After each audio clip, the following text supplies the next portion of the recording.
Good morning students. आज हमारा study topic है ह्यूमन जीनोम प्रोजेक्ट और ये काफ़ी इम्पॉर्टेंट टॉपिक है। आइए इसको पढ़ना स्टार्ट करते हैं।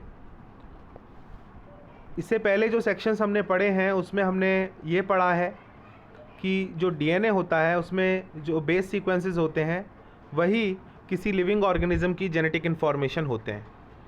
बेस सीक्वेंसेस क्या होते हैं? जैसे जी, सी, टी, ए सपोज़, और दूसरा ये हमारा एक स्टैंड हो गया, दूसरा स्टैंड हो गया सी, जी, ए, टी, टी। तो ये बेस पेयर्स हैं हमारे सामने। इस तरह से लॉन्ग बेस सीक्वेंसेस होते हैं डीएनए में और यही किसी लिविंग ऑर्गेनिज्म की जेनेटिक इन्फॉर्मेशन माने जाते हैं। दूसरे शब्दों में कहा जाए तो किसी भी इंडिविजुअल का या किसी भी ऑर्गेनिज्म का जो जेनेटिक मेकअप होता है वो उसके डीएनए सीक्वेंसेस के कारण होता है। It is because of the DNA sequences. अगर दो इंडिविजुअल्स में कोई डिफरेंस है तो वो डिफरेंस उसके डीएनए सीक्वेंसेस के वजह से ही है और उसके डीएनए सीक्वेंसेस कहीं ना कहीं डिफरेंट होंगे।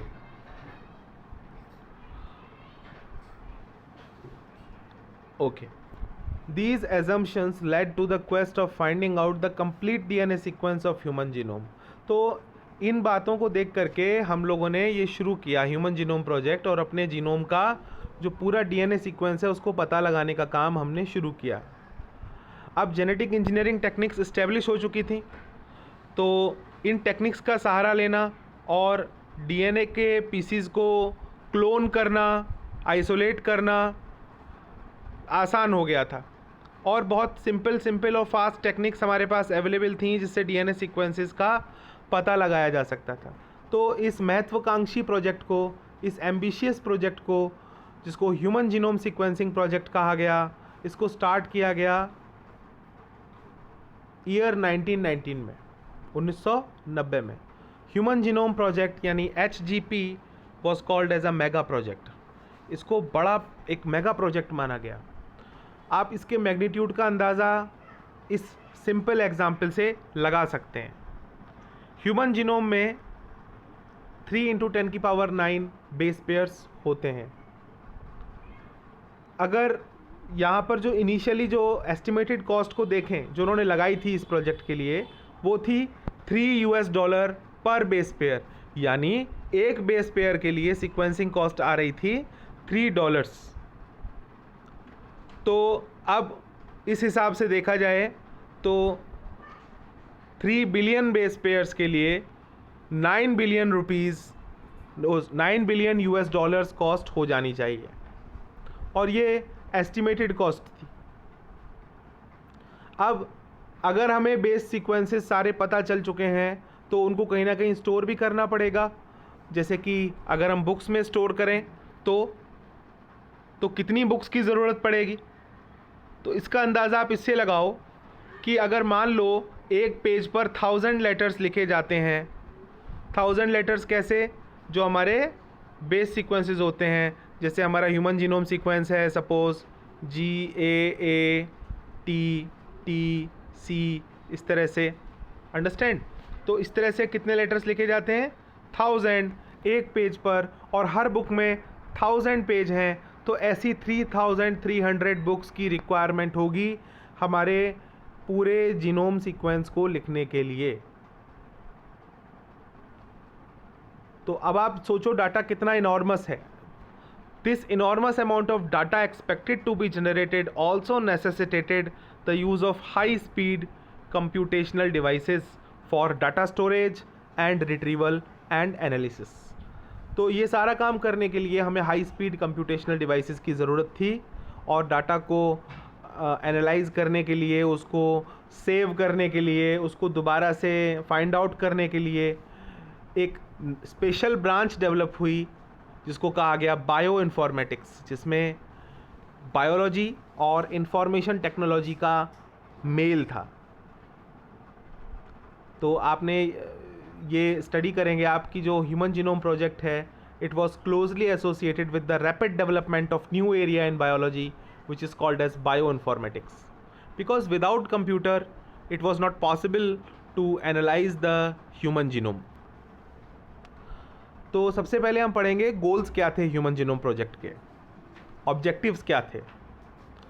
तो कुछ इंपॉर्टेंट गोल्स इस प्रकार से हैं, जैसे पहला, identify all the approximately 20 to 25,000 genes in the human DNA. हमारे डीएनए के अंदर 20 से 25,000 जीन्स जो हैं उनको आइडेंटिफाई करना। Determine the sequence of 3 billion chemical base pairs that make up human DNA.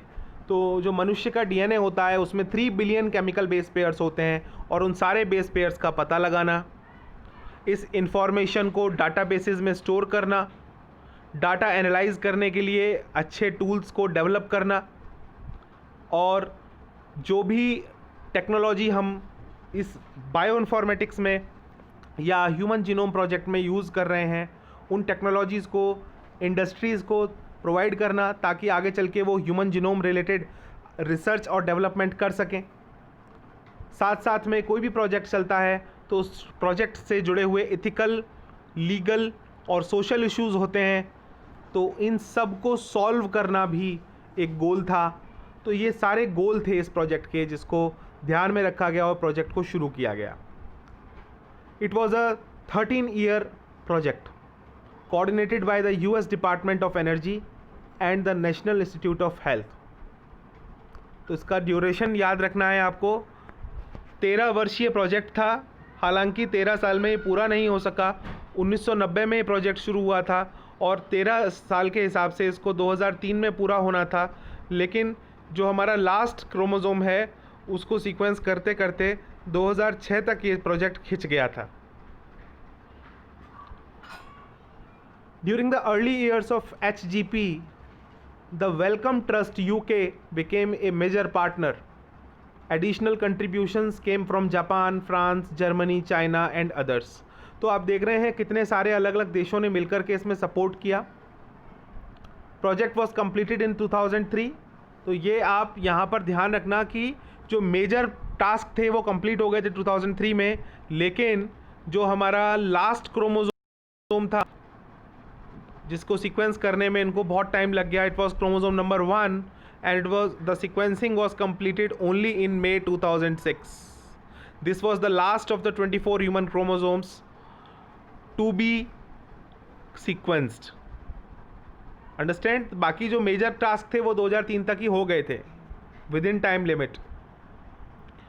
Knowledge about the effects of DNA variations among individuals can lead to revolutionary new ways to diagnose, treat and someday prevent thousands of disorders that affect human beings। तो अगर हमें हमारे DNAs के बीच में क्या difference है जिसकी वजह से हमें जेनेटिक प्रॉब्लम होती हैं ये पता चल जाए, तो हज़ारों मानव से संबंधित बीमारियों का हम समाधान कर सकते हैं, उनको ट्रीट कर सकते हैं।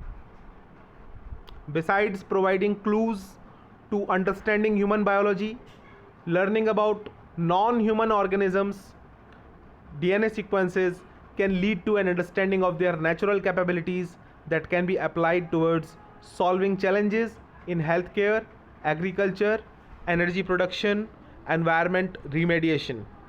तो केवल अपने बारे में ना जानकर अगर हम दूसरे लिविंग ऑर्गेनिजम्स के DNA सीक्वेंसेस का अध्ययन करें और उनकी जो कैपेबिलिटीज़ हैं वो उनके DNA के कारण ही तो होंगी, तो अगर हम उनकी कैपेबिलिटीज़ को उनके DNA सीक्वेंसेस के साथ अगर हम रिलेट कर पाए तो हमारे लिए जो चैलेंजेस हैं आगे चल के, जो हेल्थ केयर में या कृषि के क्षेत्र में या एनर्जी प्रोडक्शन के लिए या एनवायरनमेंट को रिमेडिएट करने के लिए, यानी एनवायरनमेंट का रिमेडिएशन होता है कि एनवायरनमेंट को सही बनाए रखना या किसी ख़राब हैबिटेट को क्लीन हैबिटेट में कन्वर्ट करना, that is called as environment remediation. तो ये सब टास्क हमारे लिए बड़े आसान हो जाएंगे। बहुत सारे अलग अलग ऑर्गेनिजम्स के ऊपर सीक्वेंसिंग की जा चुकी है, जैसे बैक्टीरिया, ईस्ट की सीक्वेंसिंग हो चुकी है, सिनोर हेपेटाइटिस एलिगेंस इसकी भी एक निमेटोड है, इसकी भी सीक्वेंसिंग हो चुकी है, ड्रोसोफिला की भी सीक्वेंसिंग हो गई है, plant such as rice and arabidopsis इसकी भी सीक्वेंसिंग हो गई। तो अगर एग्जाम्पल्स पूछे जाते हैं कि कौन कौन से और दूसरे ऑर्गेनिजम्स हैं जिनकी सीक्वेंसिंग की जा चुकी है तो आप दे सकते हैं इसमें से। अब यहाँ पर हमें डिस्कस करना है कि कौन कौन सी मैथडोलॉजीज़ यूज़ की गई, ये सीक्वेंसिंग की कैसे गई। तो यहाँ पर दो अप्रोचेज़ यूज़ की गई थी। पहली अप्रोच ये थी कि केवल हम उन सीक्वेंसेस को पता लगाएं जो काम के हैं। One approach focused on identifying all the genes that are expressed as RNA, referred to as expressed sequence tags ESTs। तो पहली अप्रोच ये कहती थी कि वो सारे जीन पता लगाओ जो RNA बनाते हैं, जिनको हम एक्सप्रेस्ड सीक्वेंस टैग्स कहेंगे। यानी हम केवल उतना ही सीक्वेंसिंग कर रहे हैं जितना हमारे लिए ज़रूरी है। और दूसरी अप्रोच क्या कहती थी, द अदर, कि आप सारा का सारा जीनोम सीक्वेंस करो और जितने भी कोडिंग और नॉन कोडिंग सीक्वेंसेस हैं सभी का पता लगाओ और बाद में जाकर के आप इन सीक्वेंसेस के फंक्शंस फाइंड आउट करो, जिसको कहा गया सीक्वेंस एनोटेशन। अंडरस्टैंड? तो एक्सप्रेस्ड सीक्वेंस टैग्स का मतलब क्या है और सीक्वेंस एनोटेशन का मतलब क्या है, ये आपको क्लियर हुआ होगा। Expressed sequence tags are those sequences of DNA which are transcribed into RNA, whereas sequence annotation is basically assigning different regions of the DNA sequence with functions. So these two terms are very important for you. For sequencing, the total DNA from a cell is isolated. देखो sequencing करनी है DNA की, तो सबसे पहले आप DNA को isolate करो, सारा का सारा DNA किसी सेल से आइसोलेट करो और फिर आप उस DNA को कट करो छोटे छोटे फ्रैगमेंट्स में, और वो फ्रैगमेंट्स स्मॉल साइज्ड फ्रैगमेंट्स होने चाहिए। तो ऐसा हम क्यों कर रहे हैं? देखो ऐसा इसलिए कर रहे हैं कि DNA जो होता है it is a very long polymer, और इतने लॉन्ग पॉलीमर को सीक्वेंस कर पाना बहुत डिफ़िकल्ट टास्क होता है, टेक्निकल लिमिटेशंस आती हैं इसमें, इसीलिए DNA के छोटे छोटे टुकड़े कर लेना बेहतर रहेगा। उसको स्मॉल रैंडम फ्रैगमेंट्स में कट करना ही ठीक होता है।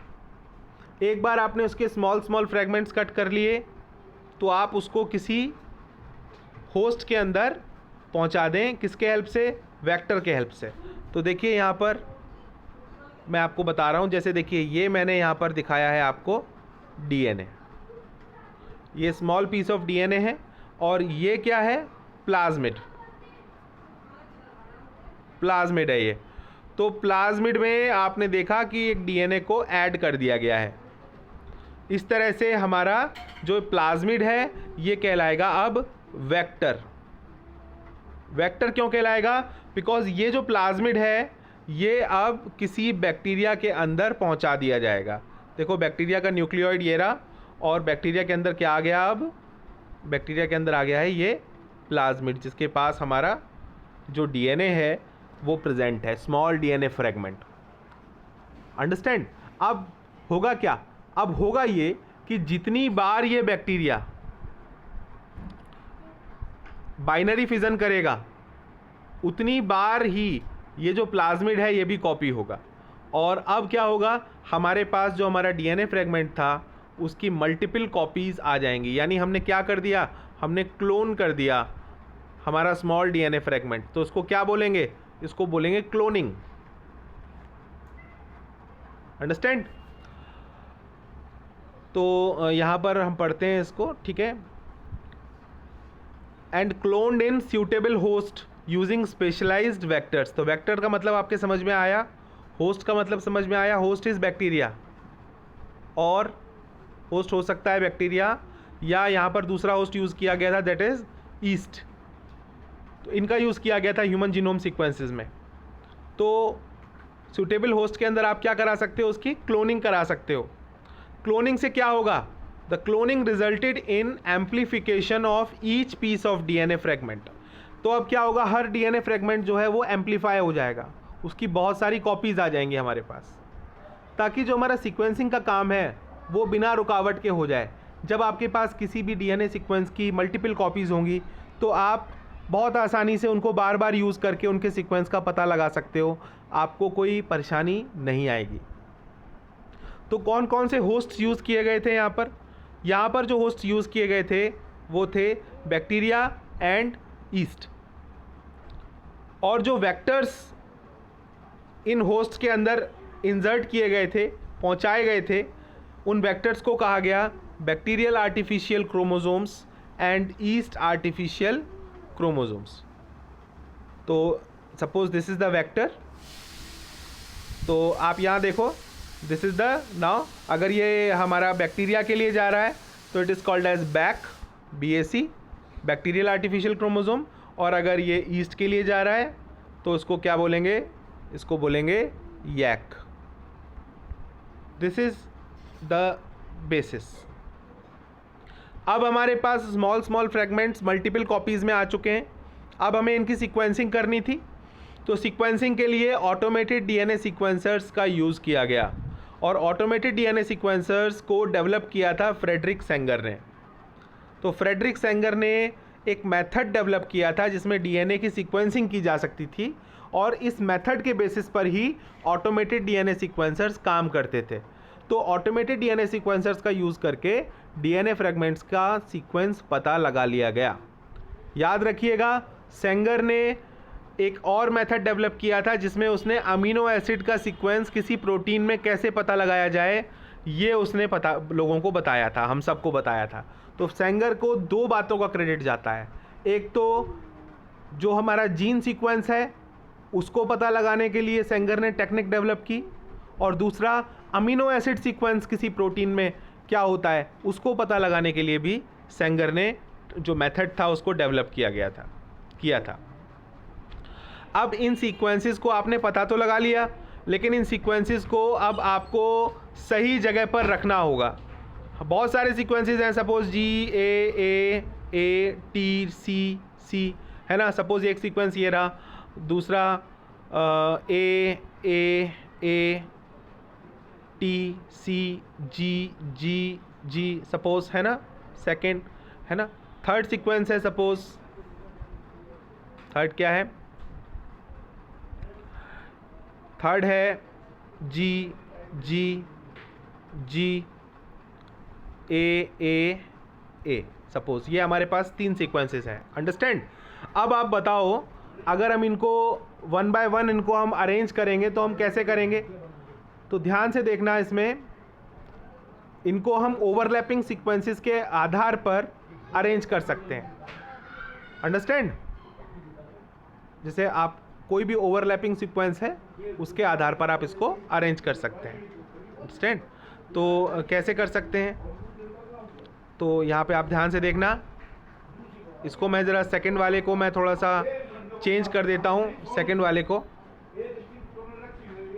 आपके सामने एक दोबारा से बनाया है। तो यहाँ पर आप देखें, हमारे सामने 3 सीक्वेंसेस प्रेजेंट हैं DNA के। अब अगर हमें इन्हें ओवरलैपिंग सीक्वेंसेस के आधार पर इनको हम अरेंज करें एक सीरीज़ में, तो कैसे करेंगे। देखो, सबसे पहले हमारे सामने यहाँ पर देखिए, इसमें नीचे TTTATGC ये लिखा हुआ है, ठीक है ना। तो ऊपर देखिए क्या है, GGGTTTT। तो suppose this is the first sequence, है ना। अब इसमें लास्ट में देखिएगा TTT है, तो अगला सीक्वेंस सेकंड वाला कौन सा हो सकता है।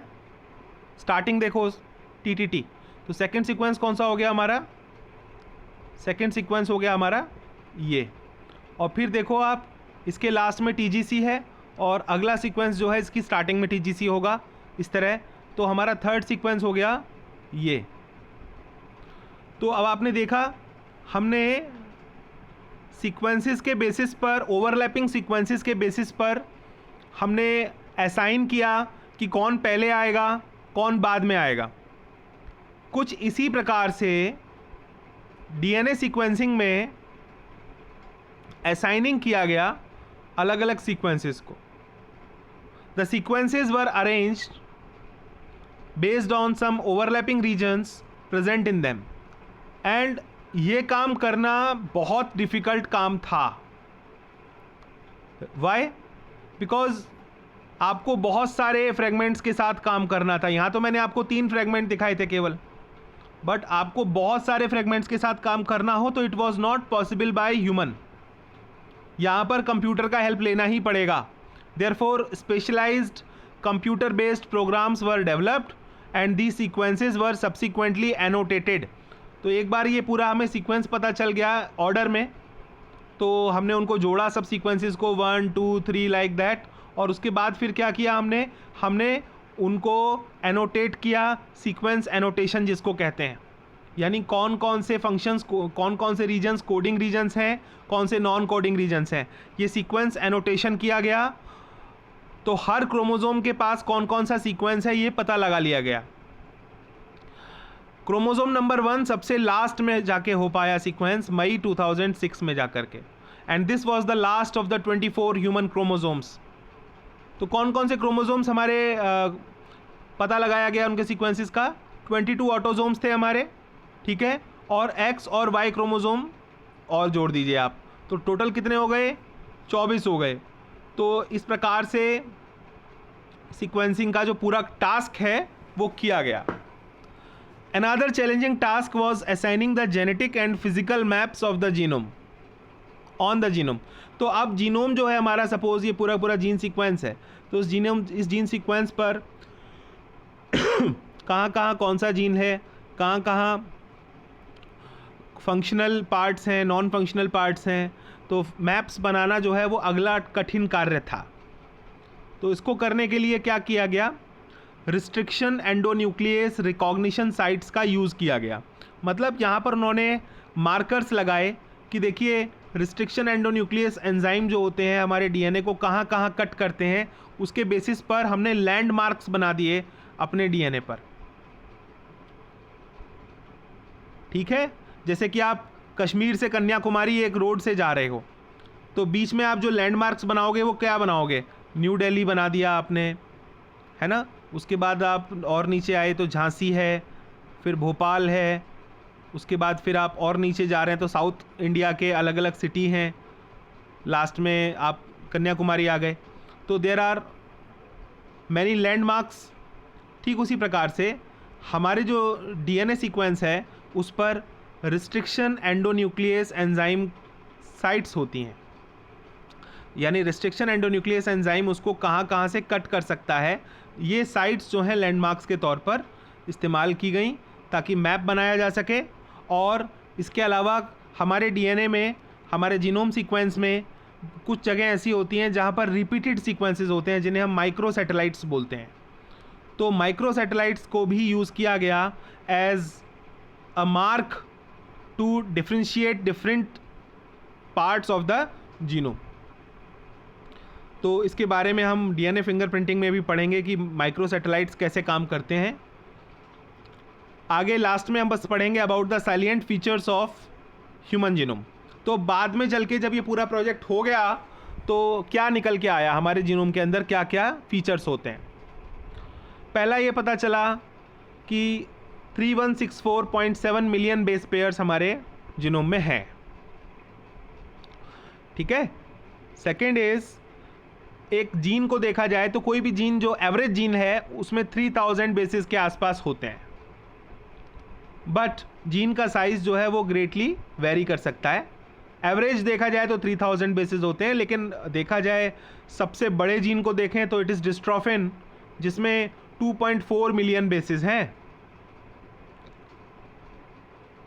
Total number of genes estimated at 30,000 was much lower than the previous estimates of 80,000 to 1,40,000 genes।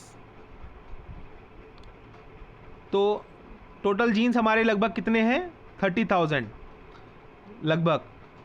और ये काफ़ी कम है, क्योंकि पहले क्या प्रीवियस एस्टिमेट्स क्या थे? पहले हम क्या सोचते थे? हम सोचते थे 80,000 से 1.5 लाख के आसपास जीन्स हमारे पास होंगे, लेकिन जो टोटल जीन्स जो निकल के आए वो लगभग 30,000 के आसपास आए। Almost all nucleotide bases are exactly the same in all people, यानी 99.9% जो न्यूक्लियोटाइड बेसिस हैं वो सारे लोगों में देखें, कंपेयर करें तो लगभग एक जैसे हैं। जो डिफरेंस लाई करता है वो 0.1% होता है।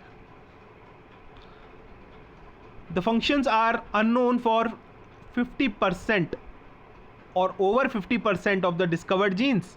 हमने जो जीन्स डिस्कवर किए हैं उसमें 50% से ज़्यादा जीन्स का फंक्शन हम आज भी नहीं जानते। Less than 2% of the genome codes for proteins. This is another thing that you have to remember. अगर हम पूरा जीनोम देखें तो पूरे जीनोम में केवल 2% या उससे भी कम पार्ट प्रोटीन बनाने के काम आता है, बाकी पार्ट से प्रोटीन नहीं बनते। हमारे जीनोम में ज़्यादातर पार्ट फिर कौन बना रहा है? Repeated sequences. तो हमारे जो जीनोम है उसमें रिपीटेड सीक्वेंसेस बहुत सारे होते हैं। जैसे सपोज़ मैं यहाँ बना रहा हूँ GAAATTC, GAAATTC, ये बार बार रिपीट होता जा रहा है। तो ऐसे रिपीटेड सीक्वेंसेस हमारे जीनोम में बहुत हैं और यही हमारे जीनोम का लार्ज पोर्शन बनाते हैं। Repeated sequences are stretches of DNA sequences that are repeated many times, sometimes 100 to 1000 times. कई बार ये रिपीट होते हैं सीक्वेंसेस, कई बार तो 100 से 1000 टाइम भी रिपीट हो जाते हैं। They are thought to have no direct coding function, but they shed light on chromosome structure, dynamics and evolution. इनका कोई डायरेक्ट कोडिंग फंक्शन तो होता नहीं रिपीटेड सीक्वेंसेस का, ये रिपीट होते रहते हैं बार बार, लेकिन ये क्रोमोज़ोम के स्ट्रक्चर को समझाने में हमारी मदद करते हैं। क्रोमोज़ोम की डायनेमिक्स यानी क्रोमोज़ोम का जो फंक्शन है उसको समझाने में, और क्रोमोज़ोम्स का इवोल्यूशन कैसे हुआ है, अलग अलग ऑर्गेनिजम्स के क्रोमोज़ोम में क्या समानता है, या अलग अलग ह्यूमंस के क्रोमोज़ोम्स को अगर हम कंपेयर करें, उनके सीक्वेंसेस को कंपेयर करें, तो वो हम इन नॉन कोडिंग सीक्वेंसेस यानी जो हमारे रिपीटेटिव सीक्वेंसेस हैं इनके अध्ययन से हम कर सकते हैं।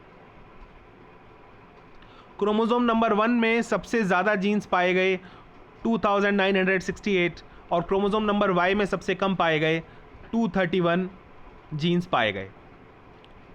साइंटिस्ट ने यह भी पता लगाया कि हमारे जीन सीक्वेंस में देखा जाए तो 1.4 मिलियन ऐसी लोकेशंस हैं, यानी लगभग 14 लाख ऐसी लोकेशन है जहां पर सिंगल बेस डिफरेंस होता है, जिसको हम SNP बोलते हैं, single nucleotide polymorphism, and it is also pronounced as SNPs। तो अगर ह्यूमन टू ह्यूमन कंपेयर करें तो 14 लाख ऐसी साइट्स होती हैं ह्यूमन जीनोम में जहां पर अंतर पाया जा सकता है एक ह्यूमन बीइंग से दूसरे ह्यूमन बीइंग में। अगर हम कंपेयर करें तो 1.4 मिलियन SNPs होते हैं। अंडरस्टैंड? 1.4 मिलियन SNPs हैं, यानी 1.4 मिलियन ऐसी लोकेशन है जहां पर डिफरेंस हो सकता है केवल एक बेस पेयर का। तो ह्यूमन टू ह्यूमन डिफरेंसेस इससे आप कह सकते हैं। इस तरह से ये जो जीनोम था, इसके फीचर्स थे ये सब। Thank you very much students.